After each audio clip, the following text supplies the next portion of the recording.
Welcome everybody, I hope you are doing well. On this episode of Check This Out, we're going to be going back to the Zojirushi Virtuoso Plus bread machine. I want to work on doing a marble bread this time. The marble bread is in the cookbook that comes with it, but when I first read it and wanted to do it as a fancy loaf of bread to present to a gathering that I was having, I found the instructions a little bit kind of hard to comprehend. So anybody who owns this machine bought it secondhand, or maybe got it off eBay or something, or doesn't have the cookbook anymore, and even if they do have the cookbook, don't quite understand what they're going for in this recipe. We're going to work on that today. We're going to make this nice marble bread.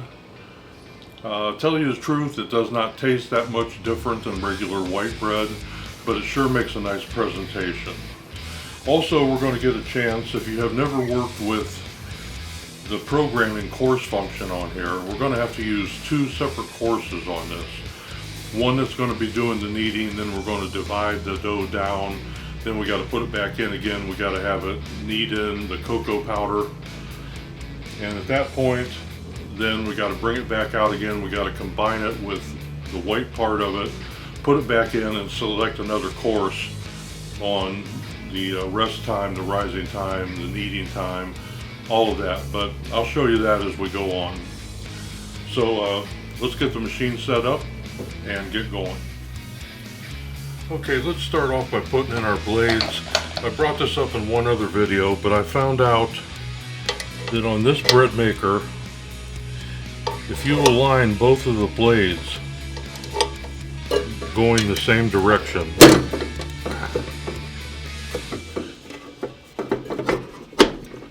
like so, that you have a lot less chance of getting an uneven loaf. I saw this from a gentleman on the internet one time, and ever since I've used this method, I've never had a loaf in the Zojirushi rise unevenly.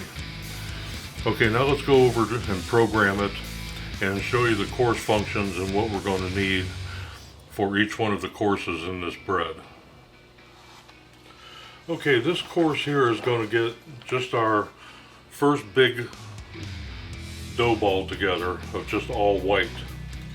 First thing you want to do is go to course, and if you go to course number 15, that's the homemade course. Okay, and right here it says memory number 1. So then we're going to hit cycle. And we're going to have a rest period of 0, knead time 20 minutes, the time for shaping the loaf off, right here rise number 1, we're going to have that as 0 also.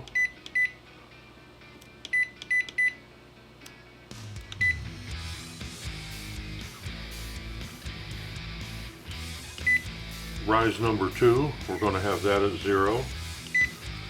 Rise number 3, we're going to have at 0. And bake, we're going to have a 0. And keep warm, we're going to have that off. So we should have 20 minutes for the first part on the first cycle. Now what we can do is go ahead and get our ingredients in, let it run through this cycle, and then we will bring the dough ball out, get it cut into 2 pieces, and start on the second cycle. Alright, we're going to start off here with the water because Zojirushi always recommends adding the water first. So let's take 300 milliliters of water,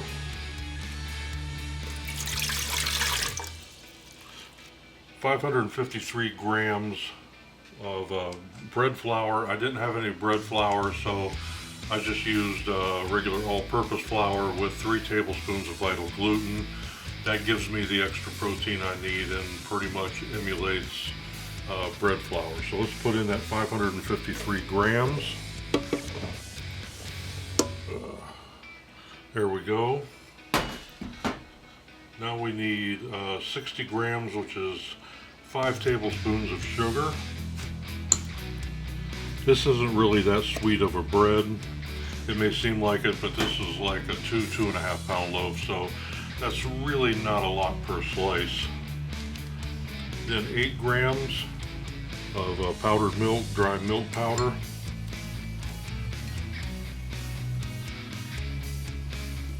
10 grams of salt. Let's put that off to the side so it doesn't really kind of touch the yeast.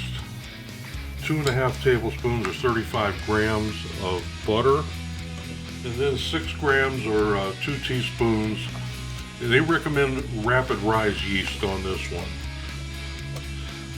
Most of the time I just use regular instant yeast, but they want the bread machine or the rapid rise on this one. So we're going to put our 2 teaspoons or 6 grams right into a little well there in the center. Okay, that should be it for this. About 20 minutes, this should be well kneaded, and then we can start on the next part of the process. Put down the lid, hit start, and we're off. Okay, we're about halfway through the kneading process right now on the first course. Let's open it up and take a look at it. This would be a good time to adjust it. If your flour had a little more or a little less moisture, if you needed to add some more water, some more flour, this would be a good time to do it. All right, let's check it out. See, it looks good. It's pulling away from the sides. It's not sticky, but it's nice and elastic. So I think we got just what we need here. Close the lid and let it continue for the other 10-11 minutes or so. Okay, we finished the first cycle. We want to take the dough now and divide it approximately in half. Since this is all going to be marbled together anyhow, this does not have to be precise by any stretch of the imagination. So let's take it and kind of get it into a rough rectangle here. Choose about halfway and cut through. I don't want to cut my rolling mat here, so take it easy on it. There we go. Now 1/2 we're going to put aside for right now. We don't want it to dry out. So I'm just going to put that in a plastic bag for now and let that rest. The other half is going to be the dark part of our marbled bread. Okay, so we're going to take this half here, we're going to put it back into the machine, and then we're going to set our second course. This course here will do the kneading, do the resting. It'll give us 1 hour to shape the bread, and I don't think it'll take near that long at all. You're probably talking about 10 minutes maybe to get it all shaped and rolled and ready for the final part. Then it'll do 3 knead cycles, rest cycles, or rise cycles I should say, and then it will do the baking.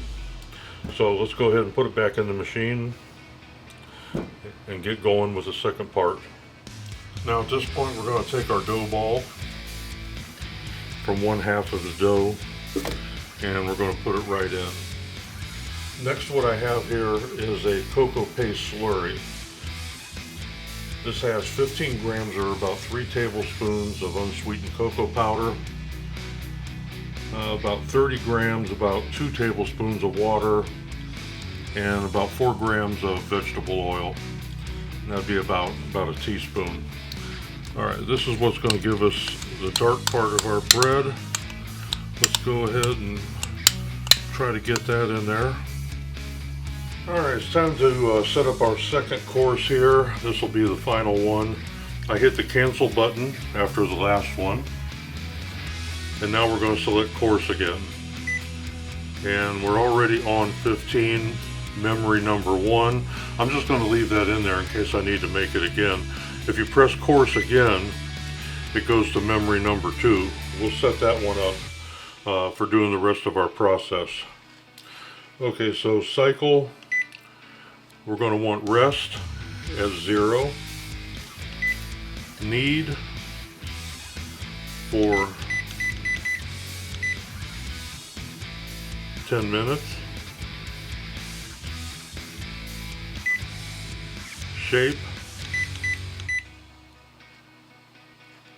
We're going to do for 1 hour. The first rise will be 45 minutes.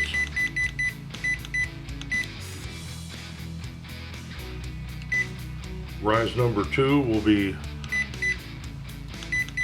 25 minutes.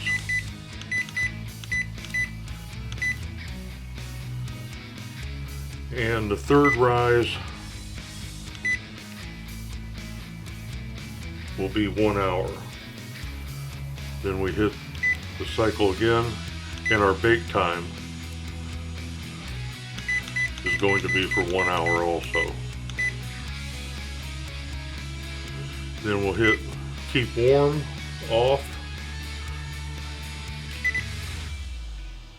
and this should be about 3 hours and 20 minutes to finish this. Really only about 2 hours and 20 minutes because we do have we've given ourselves an hour to do the shaping. It probably won't take that long, but we can throw it back in there. It'll get a little bit of extra rising on it in that time, and of course that never hurts. Okay, let's close the lid now and hit start. And we're off to the races once again. We'll get back to you when we get to the place where we got to start doing the rolling and shaping. Alright, the brown dough is finished kneading and we have our white from before. Now basically what we want is 4 rectangles, 2 of each, approximately 4 by 12. So we got some flour down, let's flour up the rolling pin.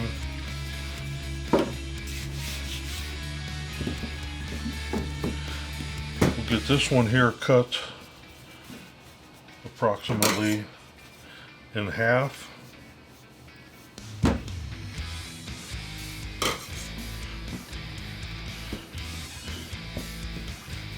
And we'll take this one here and cut it right about in half also.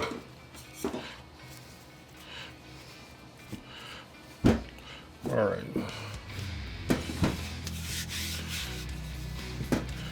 Let's start rolling it out here.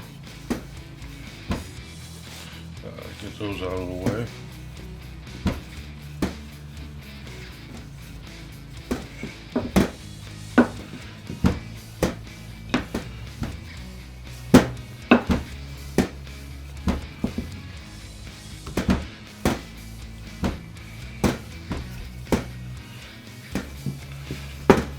This one here, let's see if I can do a bit better job on this one.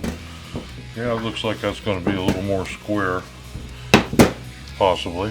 And we want to make this one about the same length as this one here. We're going to try to get him out there. This is all going to knead together anyhow, so this does not have to be perfect. Okay, let's roll it up.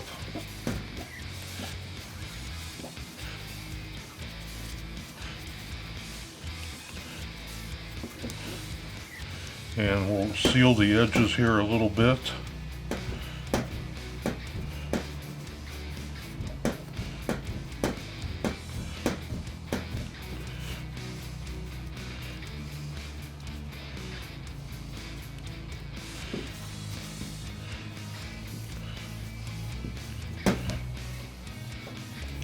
And we place this in one half of the bread machine. And we do the same with the other two. Alright, let's get that one in there.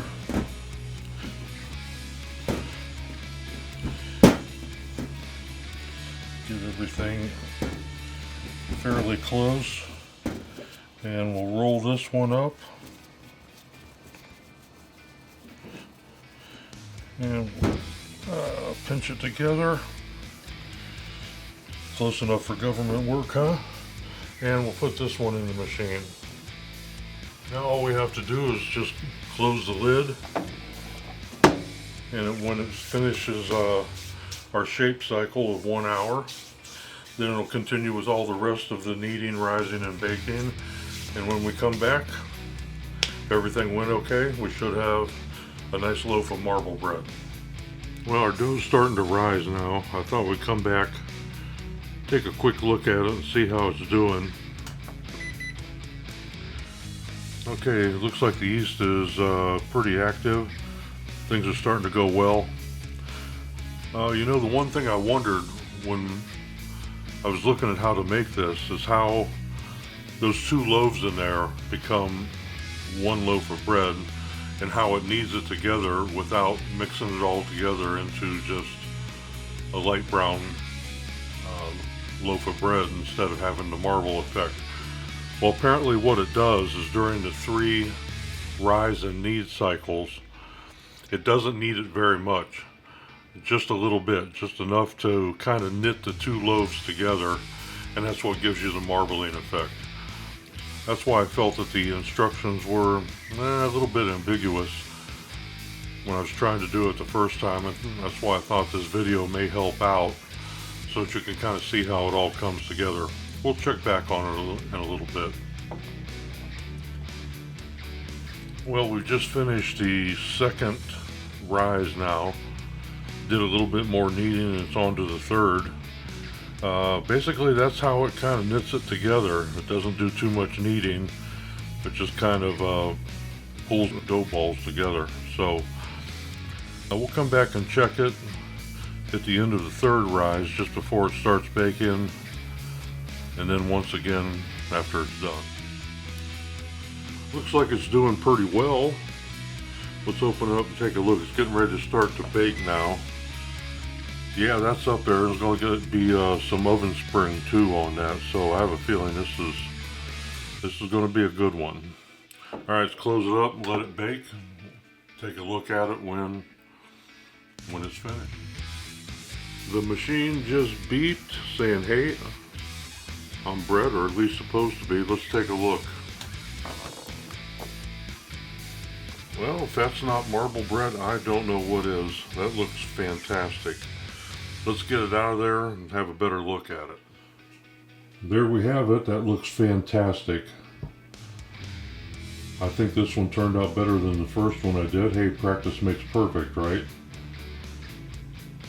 I hope you're encouraged by this video to give this recipe a try, even if it came with your machine, or if you got a machine, or if you don't have the book anymore. The instructions are a bit confusing on how to put this together, but it's really pretty simple, as you saw.